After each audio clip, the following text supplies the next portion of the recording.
Hello, welcome to Veteran Voice. I'm Larry McCullaugh, and I'll be your host today. We've got some special guests with us today who have earned an award that is probably the most recognized award that a serviceman can earn, and that's the Purple Heart. It's received for wounds in combat or if someone's killed in combat. Our guests today are with the Military Order of the Purple Heart. On the left is Ed Rendleman. Ed, welcome to the program. Thank you. And Jack Norweine. Welcome, Jack. I'm glad that you fellows decided to come out and visit with us today. I usually start by asking the guests, when they went into the military and how where they enlisted at, what branch, and it's kind of where they took their training and stuff. So, Ed, why don't you go ahead and start and let us know how you got involved in the military? I was an Illinois farm boy, and I went into the military on March the 5th, 1942, and went to, first of all, went to Scottsfield, Illinois. Was there 3 days, processed, and the next thing I knew, I was on a luxury passenger train for Fort Lewis, Washington. And I took my basic training in Fort Lewis with the 44th Infantry Division, and after completion of the basic training, I was assigned to the 44th Division, for temporarily at least, and we were guarding up and down the West Coast. Okay, so that's basically along there. Did you get sent overseas at any time or anything, or? Well, from Fort Lewis, Washington, as I said, we were up and down the West Coast, guarded the coast there. And in March of 1943, I was selected to go to Officer Candidate School. So I went to Officer Candidate School in Fort Benning, Georgia, managed to graduate, and from there went back to California, to Camp Roberts, California, and was there in a post officer course.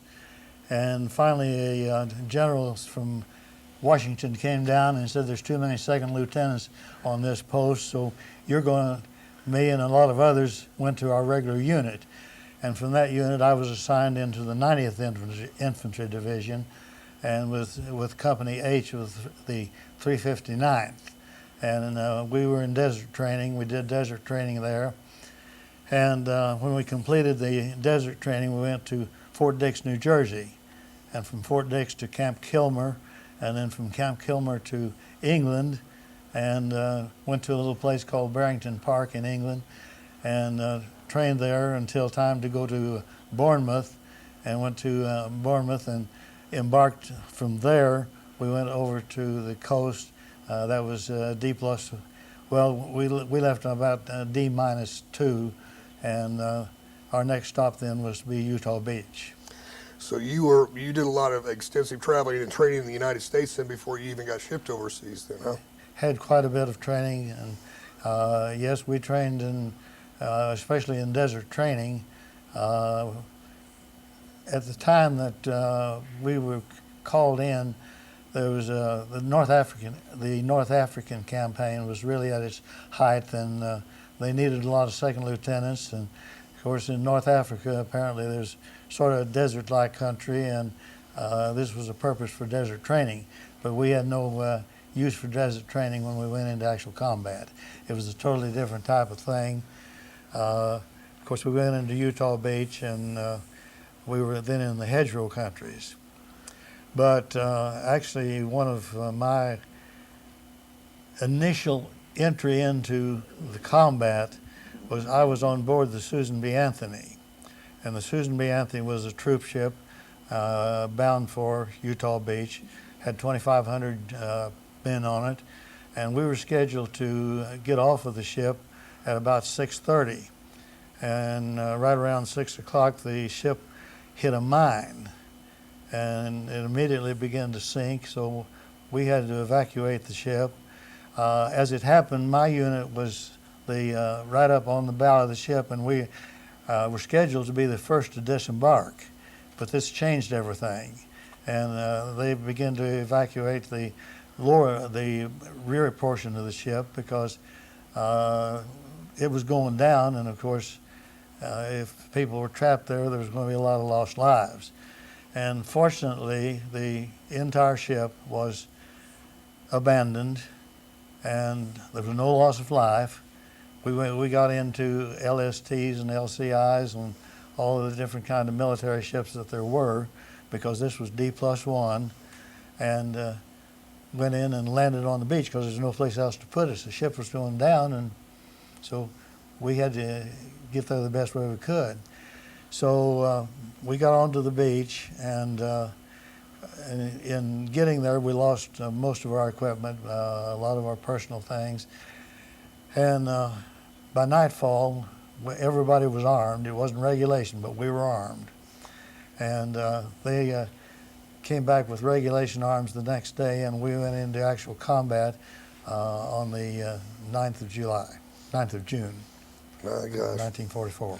Well, Jack, tell us about how you got into the military, what branch you were in, and the training that you got before you went overseas.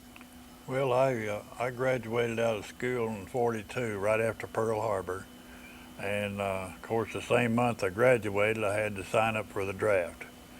And but my dad was a foreman on a big chemical plant in Little Rock, Arkansas. I graduated in Oklahoma, and so we went over to Little Rock, and I worked there for a few months until they was going to call me. In fact, was calling a cousin of mine in, and he was a year older, and he wanted to.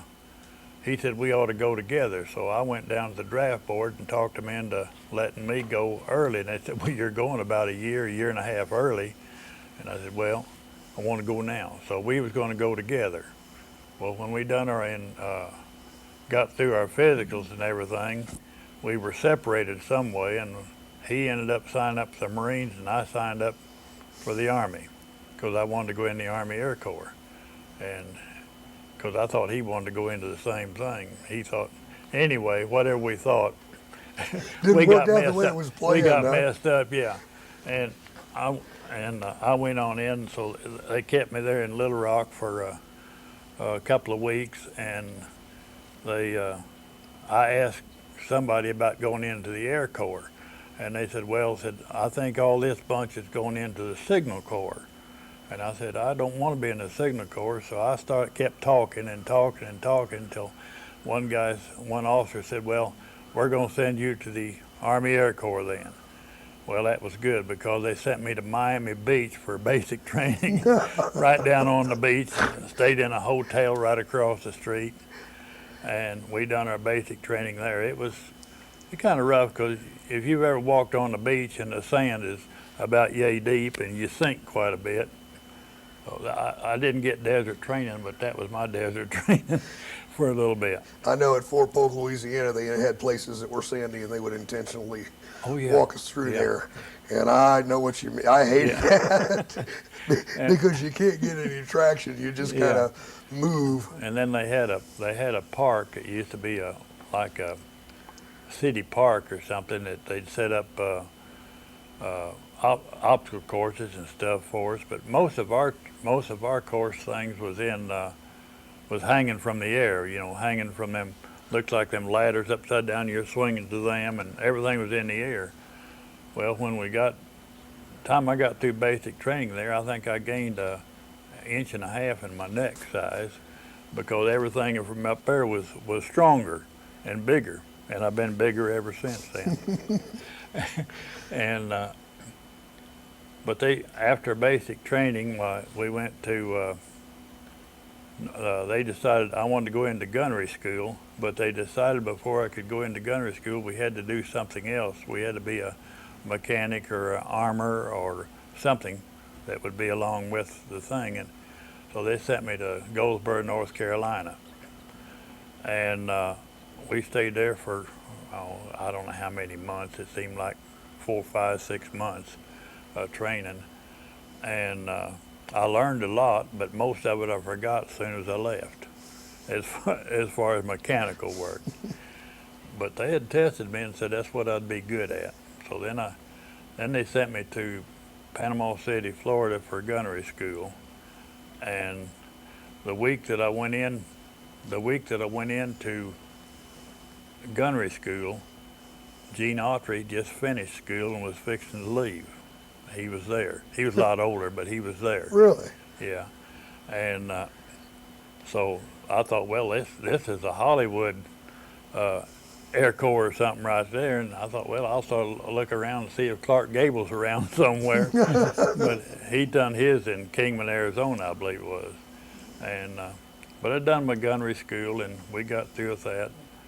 They sent us, got me a few days leave, and on the way to Salt Lake City for a redistribution, and then on a troop train going to Sioux City, Iowa. From there, all of our crew members met together, and there'd be 10 men on our bombers, and so we met each other on the trip, and got on into Sioux City, and then we started flying, dropping sandbags all over some port.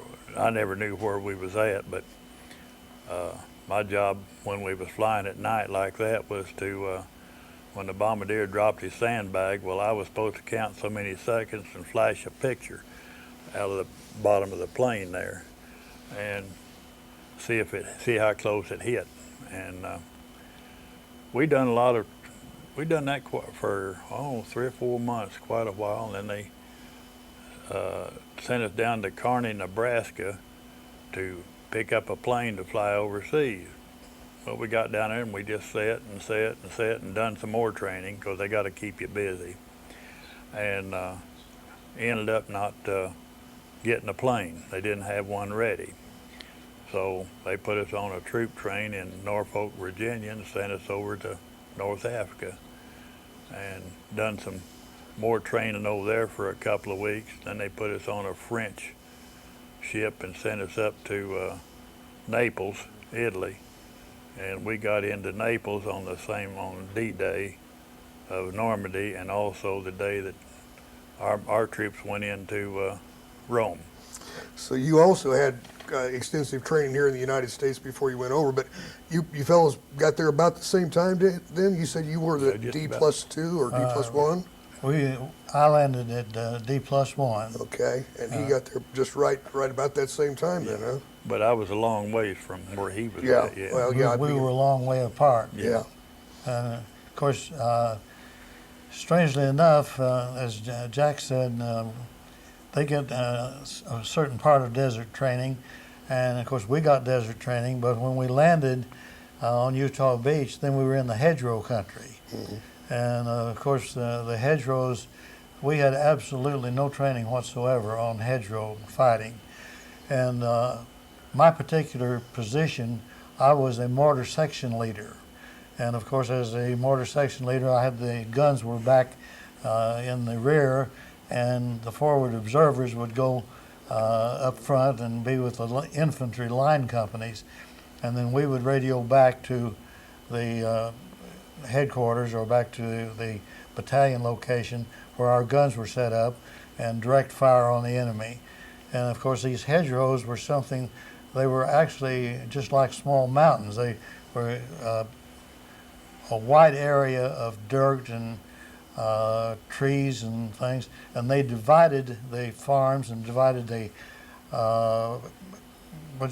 area into fields. But everything that were taught as far as fighting and as far as observing went out the window, because we would be behind one hedgerow trying to direct fire onto the enemy, which was on the other side of the next hedgerow. And it was just a totally different concept. And a lot of times in directing fire, of course, your mortar trajectory was up and over. And if you were hitting a little bit far away and you wanted to try to bring it back, of course, you radioed back and say back 2 clicks, 5 clicks, or whatever. And if they put the wrong elevation on there, your mortar rounds were landing in the trees right where you were instead of on the trees in the where the enemy was. And of course, it was a lot of really close-in fighting. And we went through, of course, most all of Normandy was the hedgerows. And then we got out into, just before the Northern France campaign, we got into a little bit more level ground. And in my particular case, we were just outside of the little town of Perriers. And we were on the Sèvres River, and the river itself was about 30 feet wide and about waist deep. And we crossed over the river and got onto the banks on the other side. And the enemy, the Germans, let us get just about half of our people across in a counterattack. And of course, we were pinned down and were actually at the point of where we were throwing grenades back and forth across the hedgerow. And of course, the fire was pretty deadly. We lost a lot of people. One little thing I guess I'll always remember is there was no place for us to go. And of course, different ones in the machine gun units and in the infantry units were getting killed and wounded. And so I was on one end of the line, and the machine gunners had been killed. And I knew that the people on the other end of the line needed the machine gun and needed ammunition. So I picked up 3 cans of ammunition and was running the line on my side of the hedgerow. And a sergeant that was up on the hedgerow itself saw me coming, and of course he didn't recognize me, didn't recognize my rank or anything. So, and just about that time, I had a M1 rifle stuck in my middle, and he said, "Where the hell do you think you're going?" And I said, "I'm taking this ammunition down to the machine gunner that needs it on the other flank." And he said, "Oh, sorry, Lieutenant, I didn't see your rank." Well, how did you get your Purple Heart? How did that come about? That was in this same situation. Right there after we had crossed the Sevres River, and as I said, there was a number of killed and a number of wounded, and I was hit with artillery. I never knew if it was a tree blast or exactly what it was, but the first thing I knew, something hit me right in the middle, and it felt like somebody had taken an axe and was splitting a block of wood. And so, of course, we had sulfa and things, and I found out that I could walk, I could navigate. I stayed there for about the next 4 hours, and I thought I was getting so sore by that time that it was time to try to get back to the battalion headquarters. So I got back to the river, which was only about 30, 40 yards, and there was about a dozen wounded people there, and they said, "You'll never make it, because just as soon as you get in that water, you're going to get fire from the flank." And I said, "Right at this point, I don't care." So I went across the river, and I didn't draw any fire, so they all followed me, and we crawled up a drainage ditch and got back to our unit. And when I got back to the unit, they put me on a stretcher, and the doctor said, "You're going back to England." And the next day I was back in England in the hospital near Bristol. My goodness. Well, Jack, excuse me, tell us a little bit about how many missions you went on and how you got your Purple Heart. We started flying toward the latter part of June, and I flew for a month. In 26th of July, I got hurt over Vienna, going through the flak, and in fact, we went across the target, and our plane dropped its bombs. A couple of other ones didn't, and the lead bombardier, he didn't drop his because he didn't see the target just right. So we made a big circle and come back across it again. Well, the second time we went across, I got hurt then. And so then, and our plane was shot up a little bit, so we got on out, and then it turned out that some of the other planes in other squadrons didn't drop their bombs at all. So I didn't know till here 3 or 4 months ago that mission didn't even get credit for it. Really? They called us an early return, or ERT. I guess that's what it meant. And but anyway, that's when I got my Purple Heart. The last thing I remember hearing when I got back, we was at Austria. It was about 4.5 hours flying back to our base. Got in the hospital, and the last thing I remember before they was trying to put me under was I heard somebody say amputate, and the other one said, "Yeah, I'm pretty sure." And I'd got shot through the arm. The big piece of flak went through my arm. You could stuck a golf ball through the hole. anyway, when I woke up, there was a lady saying there, all right now, Jack, it's time to eat. It's meal time. Behave yourself, no pinching or nothing. You're in the hospital. And I kind of got my eyes open. It was Madeline Carroll, a movie star, was in the Red Cross there. And it turned out that, well, she was there, and her husband was Sterling Hayden. And he was a Marine pilot, and he was stationed in Italy for some reason. I think he was the only Marine pilot in Italy. But because she was there and he was there, I met him the next day at the hospital. He come in and come around and talked to all of us. And then in fact, the second day, Joe Lewis and Sugar Ray Robinson came in, and they were both in the service, but they were entertainers.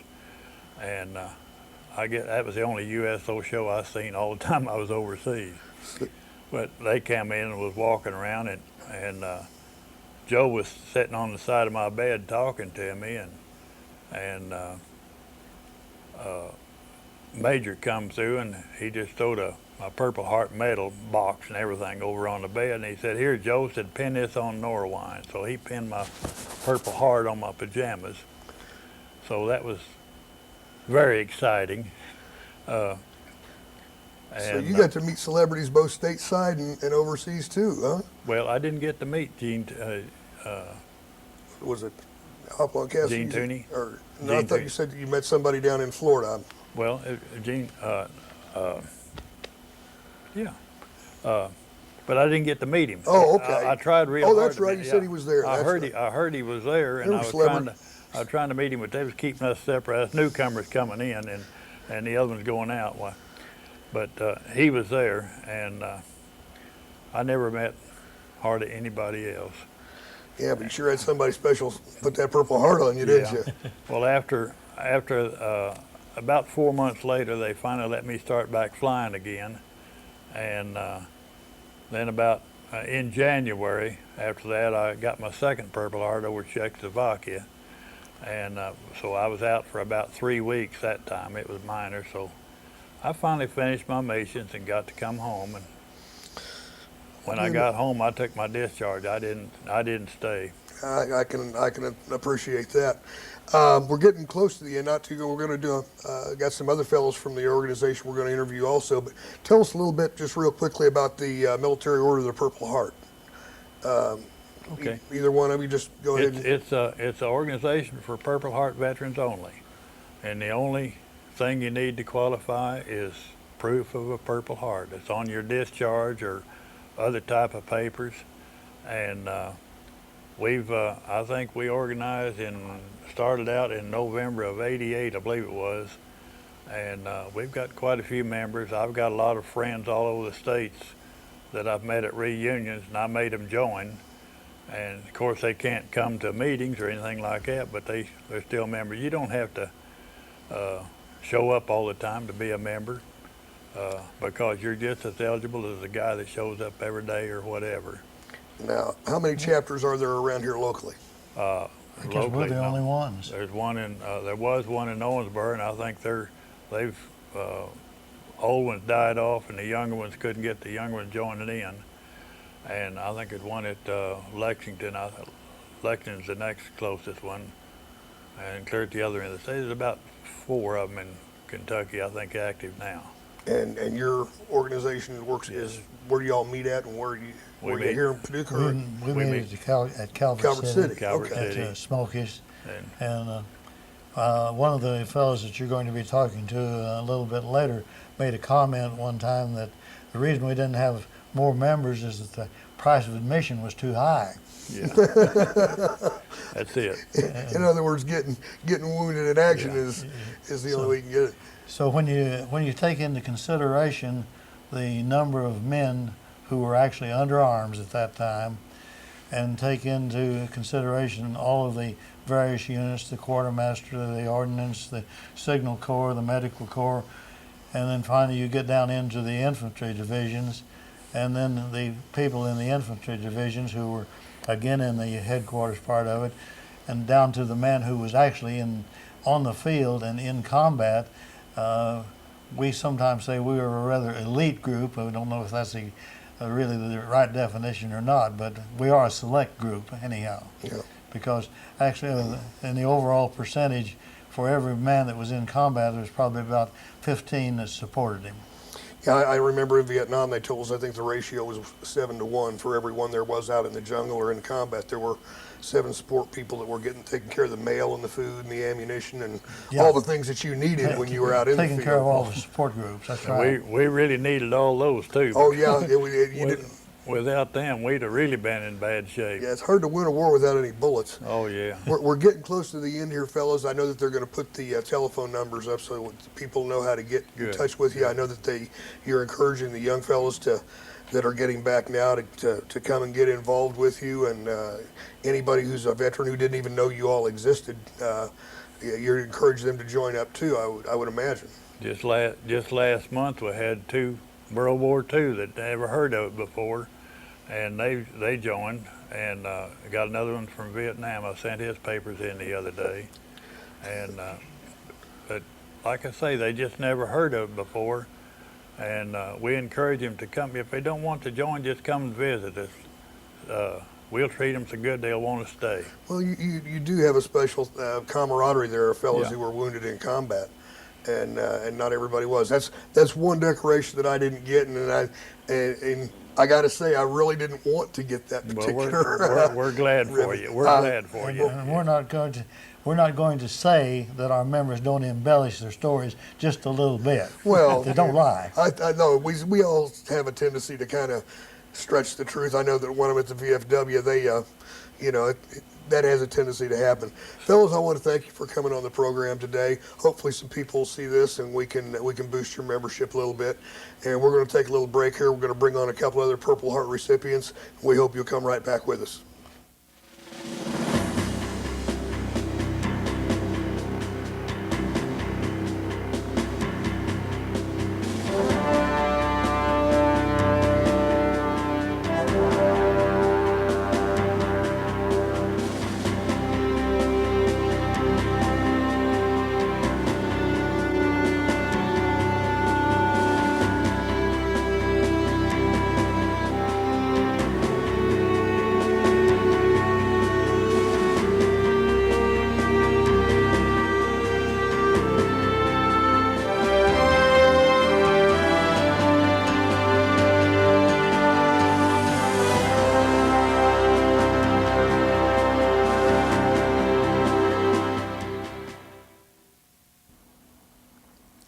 Welcome back to Veteran Voice. My name is Larry McCullaugh, and we've got a couple of new guests here that from the Military Order of the Purple Heart that we're going to talk to today and find out some of their experiences and how they earned their Purple Heart. On the left is Bill McGee. Bill, welcome to the program. Thank you, Larry. And to his right is John Bailey. John, Thank you. welcome to the program. Glad you fellas came on today to share some experiences with us. Why don't we go ahead and start by talking about what branch of the military you went into, Bill, and where you took your training and where you went after that? Well, during the 60s, the Vietnam War was raging, and they didn't call up the reserves or the National Guards. And the draft was how the Army that I was in obtained troops. And when I got out of high school in '62, I went to college, and I was given a college deferment. And that lasted for 4 years, and then I taught school a year and married and had a child. And then I decided to go to law school. And you were given a graduate deferment. In 1968, Tet hit, and that was a major offensive against our troops in South Vietnam, and a lot of people were wounded and killed. So the Army had a shortage, and in 1968 they really started drafting people, and they did away with graduate deferments. And so I got drafted out of my second year of law school, was married and had a child, and in January of '69 I entered the Army. And I went through basic, and AIT was at Fort Polk, which I've heard you talk about. I was there at Pusan Ridge, and everybody was going to Vietnam from Fort Polk, and I was 24 years old, and there were quite a few of us that had graduated from college. In fact, there were 3 of us that had been in law school together. And this colonel came and talked to us and told us about a program at Fort Benning where you could go and get 26 weeks training and become an NCO. It was called a Shake and Bake School, and Colonel Hackworth was the one that thought that up because there was a major shortage of NCOs, and this colonel talked to us about that. We didn't want to go to OCS because to become an officer you had to stay 4 years. And we were all draftees and wanted to get back to our lives, but the NCO school did not extend your commitment. It would still be 2 years. So I opted to do that, and so I went there, and most people that went to Vietnam, like you and I, were 11 Bravo. They were in Vietnam in the 6th month in the Army. Because I went to that training, I was actually able to train for a year before I went to Vietnam. So went to Vietnam in January of '70 as an NCO, and I'd been in the Army 1 year. And I went to the Marical Division and was assigned to reconnaissance unit. And the Marical Division was up north around Chu Lai. That was where the headquarters were. And 2 famous members of that unit were Colin Powell and Norman Schwarzkopf. They were butter bars, 2nd lieutenants during those years. And so I was assigned to reconnaissance unit for a battalion, and lo and behold, I met a Green Beret. He was my platoon leader. And there were about anywhere from 10 to 12 of us that went from a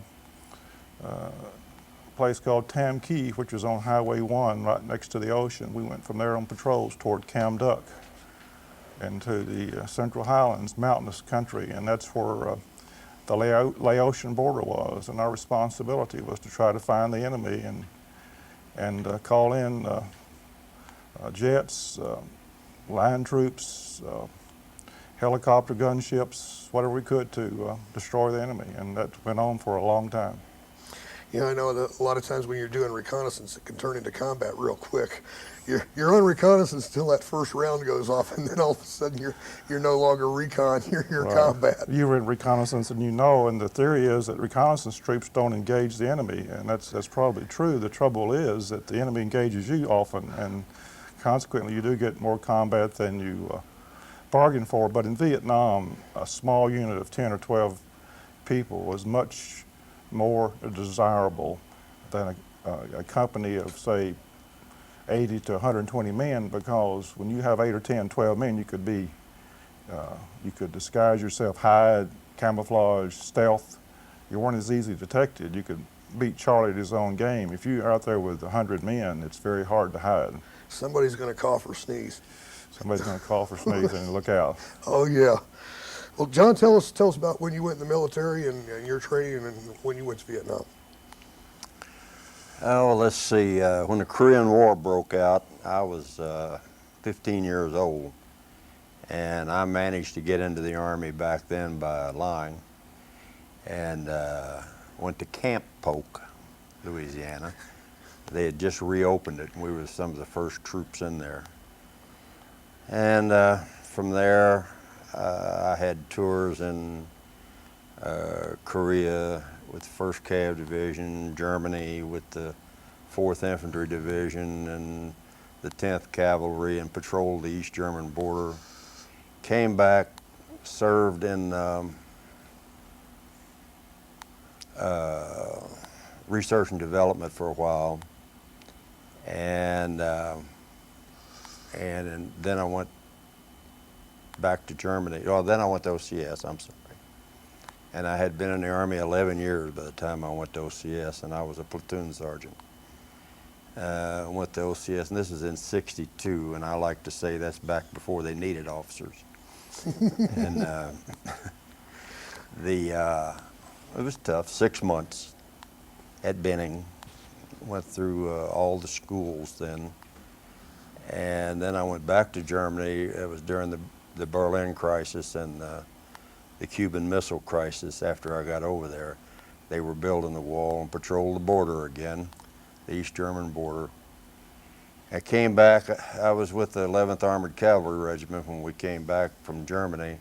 And I stayed with them at Fort Meade I was a troop commander when we were alerted, and at the time we were alerted, I think I had 37 men in my troop. That included all the officers and the NCOs. And I woke up one morning and looked out outside the barracks, and there was 260 bright-eyed people waiting to be trained to take to Vietnam.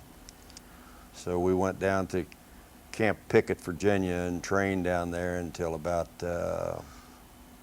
September. I trained them, and then I took them to Vietnam, and I commanded them the whole year in Vietnam.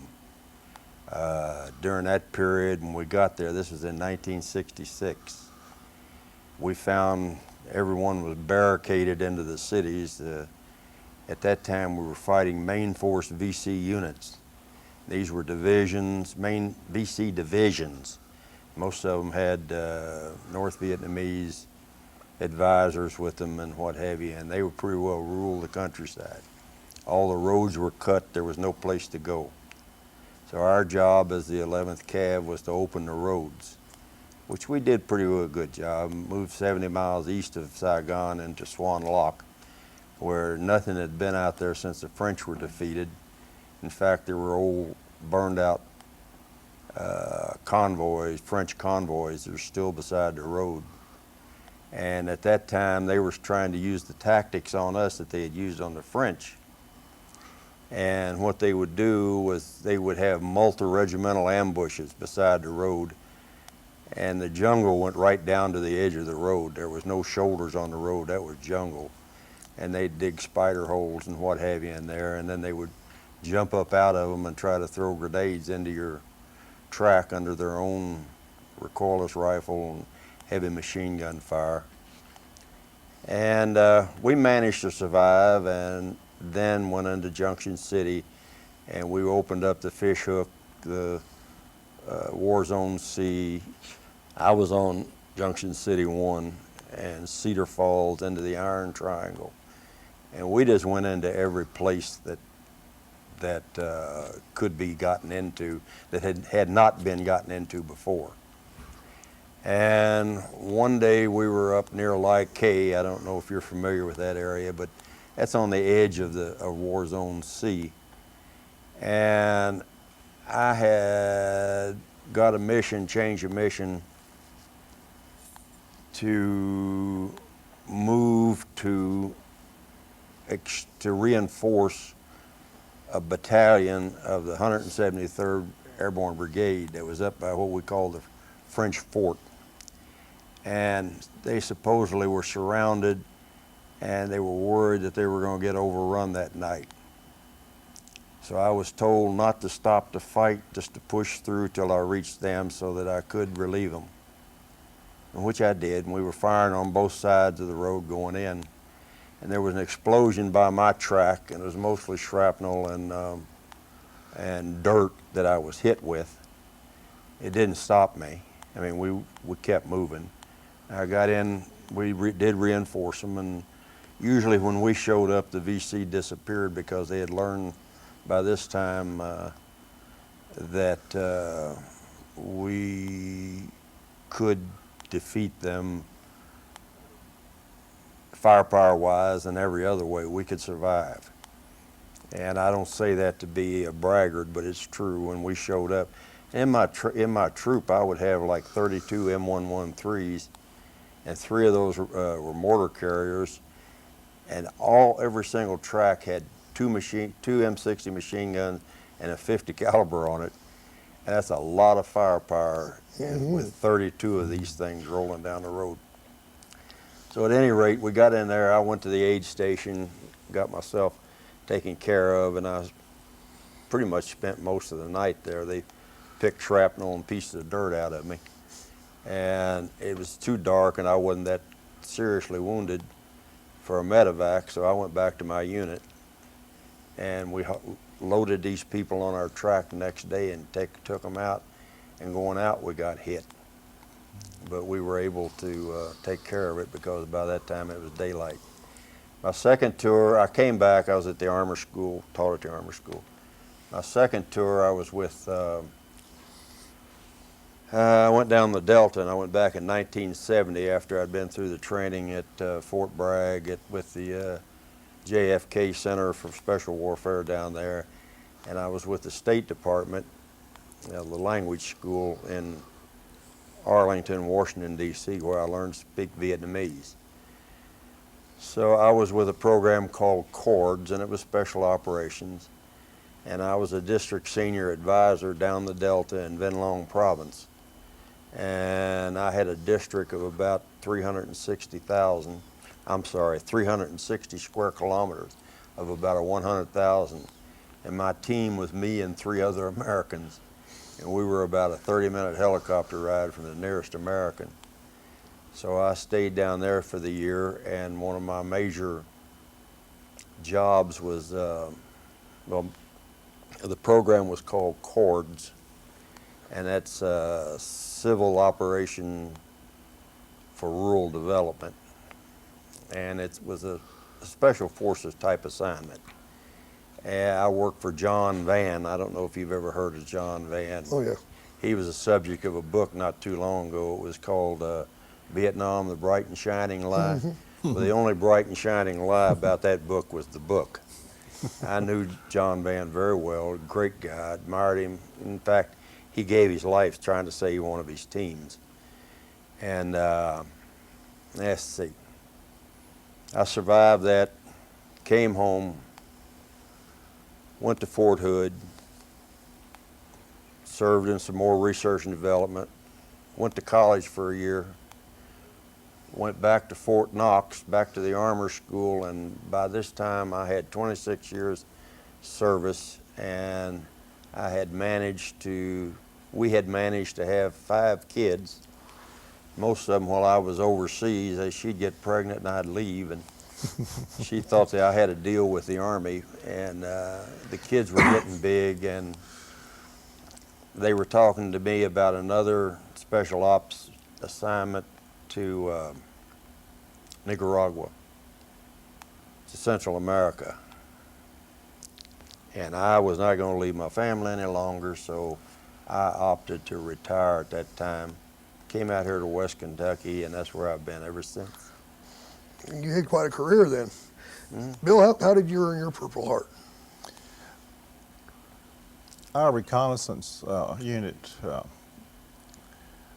was on a side of a hill late one evening, and we kept observing these about 8 or 9 Vietnamese, I suppose VC. They had weapons going from a tree line into a village, back and forth, and we didn't know really what they were doing, but we opened up on them, and 3 or 4 of them fell, and the rest of them ran into a wood line.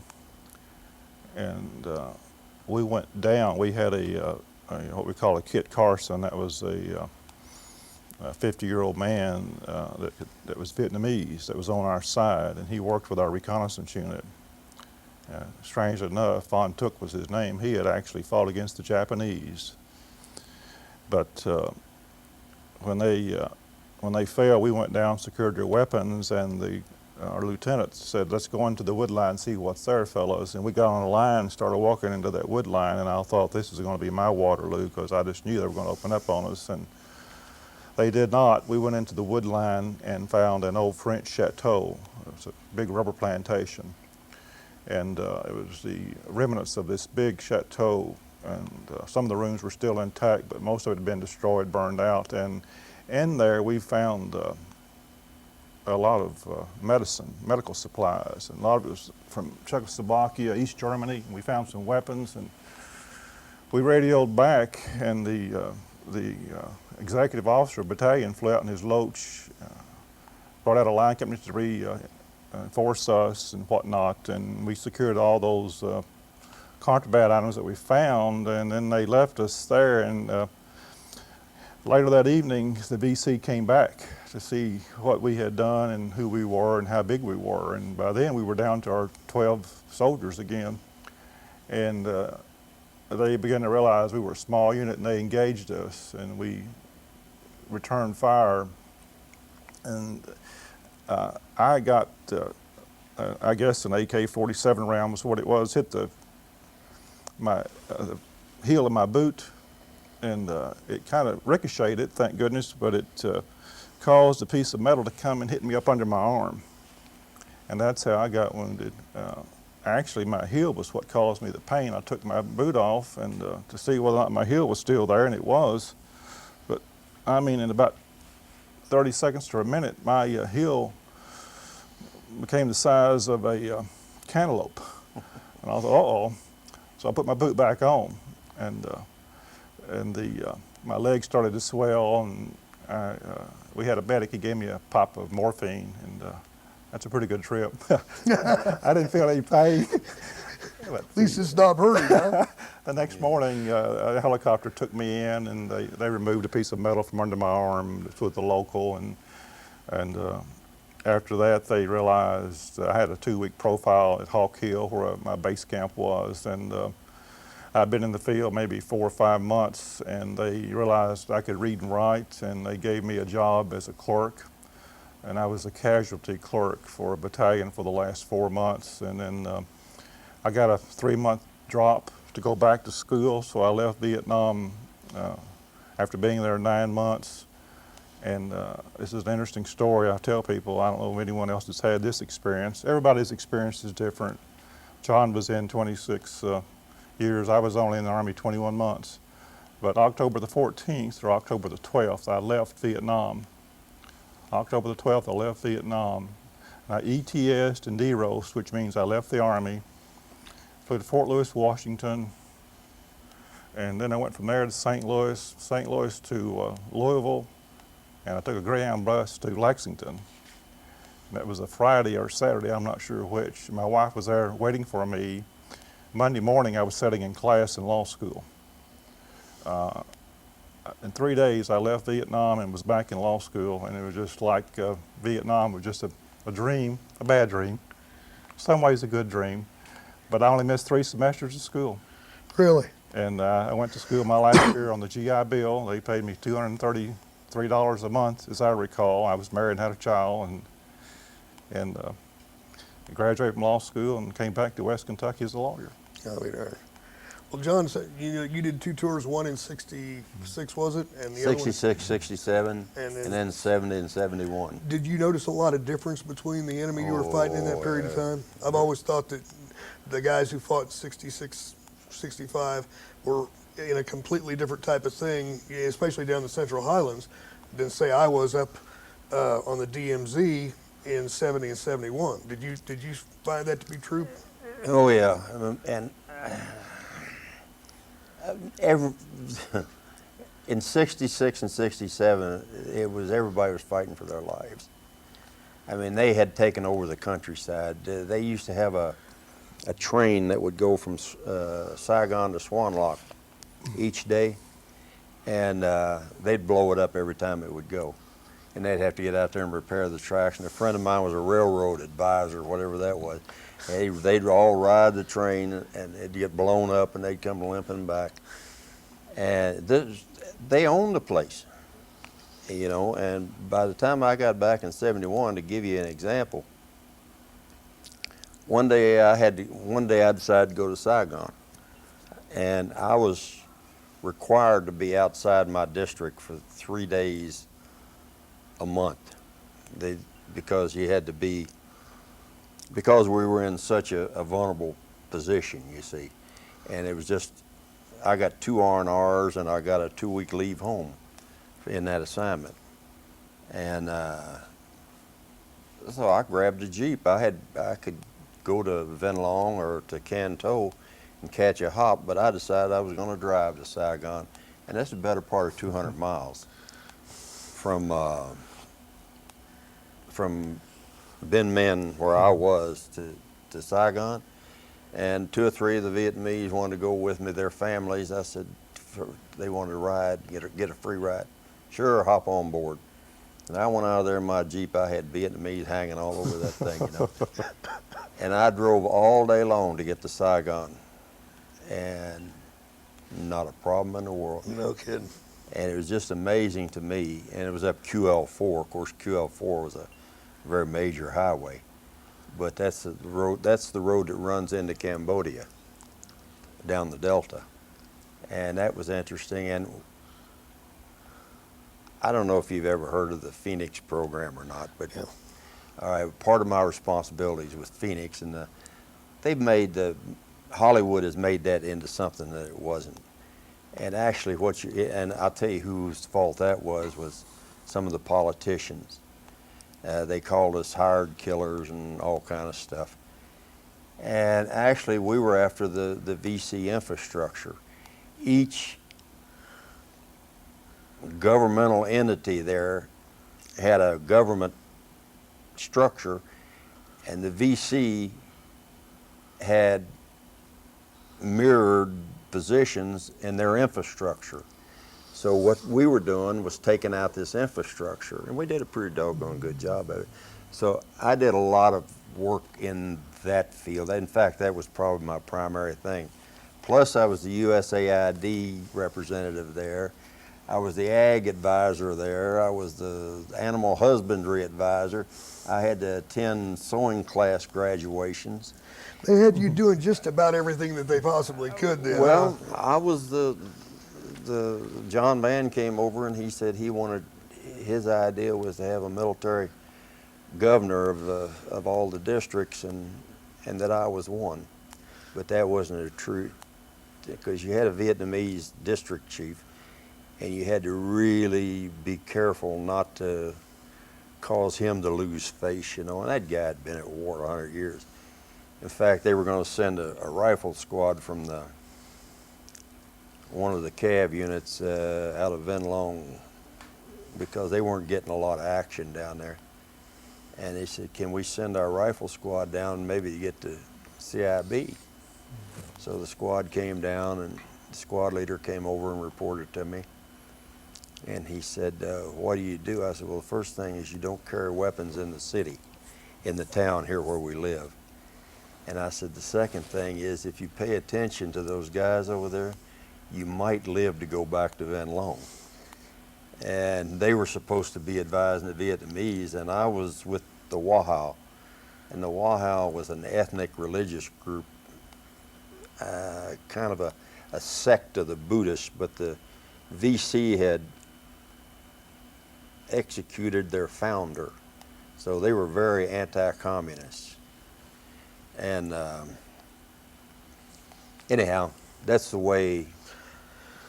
The difference I saw was there was a lot more security. Yeah.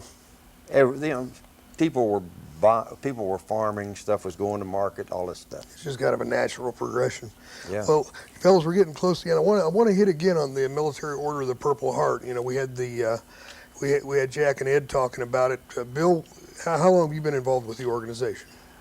Well, I'm the commander, which means I'm the leader of the pack, but I'm also the newest member. And Okay. Some of us that's been around, as you have, Larry, the newest member usually gets elected to the leadership position. Oh, yeah. But there are 40,000 members of this national organization, and it's the home is in, I believe, Springfield, Virginia. And to become a member, you have to have your order or your discharge document to verify that you do in fact have a Purple Heart, and that has to go to Virginia, and then they'll verify it, and then they send you back your authorization to become a member. I think nationally there are over 500,000 people that have a Purple Heart, so only 40,000 are members in this group, so that means probably only 1 in 10 or 1 in 11 that's eligible, and it's a good thing. And the Vietnam veterans, when we came home, most of us wanted to get away from the military. We felt like we'd been not appreciated, so most of us just buried our feelings and didn't join anything. And now that most of us are in our 50s or early 60s, starting to wind down, retire, reflect, it's a good organization. And for some of these fellas out here that have unfortunately received a Purple Heart, it's a good group. Everybody there has a similar experience. You bond very easily, and not to take anything away from the American Legion or the VFW. I'm members of those units, of those organizations too, and have been members of those organizations for over 25 years. But this is a group that we meet and have breakfast once a month, and it's spend a couple hours together and tell war stories, and it's fun. And I'd recommend it to anyone that's had that experience to join up. I did a year and a half ago, and I really have enjoyed it. And you can tell by the fellows that have been on your program today, Larry, that they're interesting fellows. And my military experience was very brief, but it was very dramatic to me. And I practiced law for 35 years and tried probably 20, 25 murder trials, a bunch of them. Did a lot of criminal practice, but they all pale compared to what you and I and John experienced in Vietnam. I mean, when you see your friends die and people getting killed, it makes an impression on you, and you take it to the grave. Yeah, it doesn't go away. That's something I think, and that's why I think it's a great thing that you fellows have got the camaraderie that you've got, because that Purple Heart is there's certain, you get a bond, whether it be a Vietnam veteran or you've got something in common. With the Purple Heart, it's not necessarily the same time era. You've got fellows from World War II through Korea. When we first started, we had one from World War I. Really? And I know that you'd be interested in getting some of these Desert Storm veterans into your organization, plus the young men and women who are fighting today, who have got a tough job to do, and I know that they're getting the support that they need to get from the American people. And there's, I'm preaching to the choir again, I know, but I have always said on this show, I don't care what your politics are, you got to support the people who are wearing the uniform. This is this organization was chartered by Congress in 1932. So we've been around a while, and it is a congressionally chartered organization. The dues are reasonable, and the greatest privilege you have is meeting with your fellow Purple Heart veterans. We've got one old boy there was a prisoner of Koreans during World War during Chinese, I guess, during the Korean War. He said there's two things, and he's got a few, but he said there's two things he won't miss: his group meeting with the VA for PTSD, and his meeting with us. Yeah. Well, good. Well, I'm going to encourage the people that are watching at home, if you've got an aunt or an uncle or a father or a mother or somebody with a Purple Heart, call that number that's on your screen and get in touch with these fellas. Yeah, and Larry, I want to say one thing. I want to thank both Man or woman. Yeah. Thank you for having us, Larry. You have put a lot into this, and but for you, we wouldn't be here. So you recognize your own worth. Well, you mean you mean a lot to us. Well, thank you. I appreciate that. You guys mean a lot to me too. I want to thank both of you for being on the show today. Hope you'll join us next time on Veteran Voice.